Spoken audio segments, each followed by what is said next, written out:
Hello. In this video, we're going to be talking about the Latin supine. We're going to be looking at just what the supine is, the different forms of it that exist in Latin, how they're created, and of course, how they're used. Let's first start with a little bit about the supine in general. When we talk about the supine, it's first important to know that it is a verbal noun. As with other verbal nouns we've seen, such as the gerund or the infinitive, this means that it's going to be created from a verb, but it's going to have noun forms and in general act as a noun. It's going to be the verb as an idea. Now, as far as those noun forms are concerned, it's going to be of the fourth declension, and it's really only going to have two forms or two cases, and it's always going to be singular. And we'll look at those two forms as we start talking about the two different types of supines. So each of those forms is going to correspond with one of the two types. First is what's called the first supine. This is also sometimes referred to as the accusative supine. And we'll see that it's called the accusative supine because of the way it is formed. It is coming from the fourth principal part of the verb. And so you might remember that those tend to end with the letters um. And so here with the verb ama, we see that fourth principal part, amatum. And so that's going to be our accusative supine. Now the accusative supine, or the first supine, is used to show purpose. So you can think of it as being a way to answer the question why. It's also going to be used primarily with verbs of motion. And so we're going to see why some motion or some action occurred.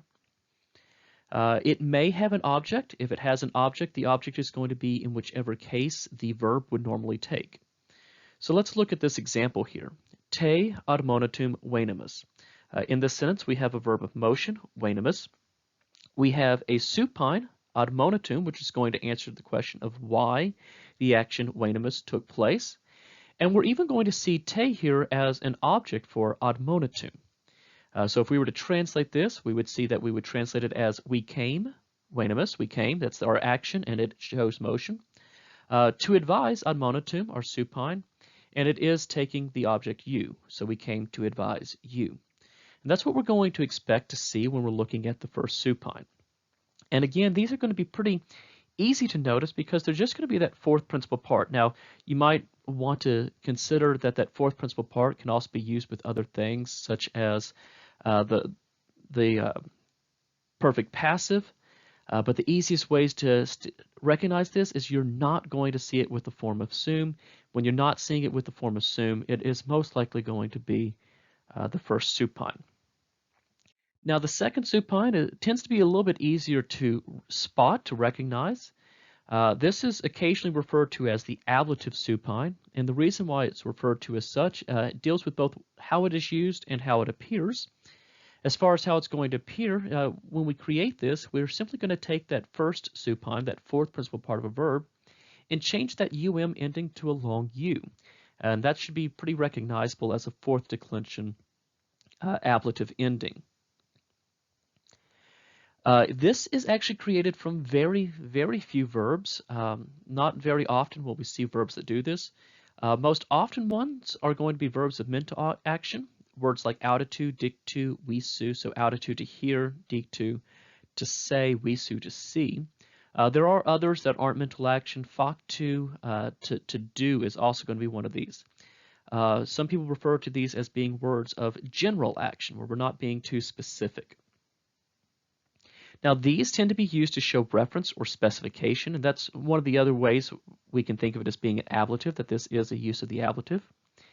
It's used primarily with adjectives and occasionally with some nouns like phos, nephos, and opus, where we're being more specific, we're specifying things. So let's look at an example. This is an example that might seem familiar to some of you. It's memorabile dictu. And once again, we're seeing that we have an adjective here, memorabile, memorable. And we're going to specify what is memorable with the word dictu. And so we would translate this as memorable to say. And again, here we're seeing that this is memorable in reference to what is being said, or we're specifying what is being memorable.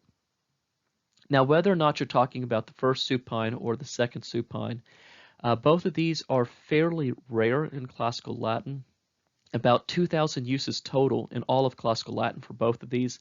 You're not going to see them often, but depending upon which authors you read, you might see them.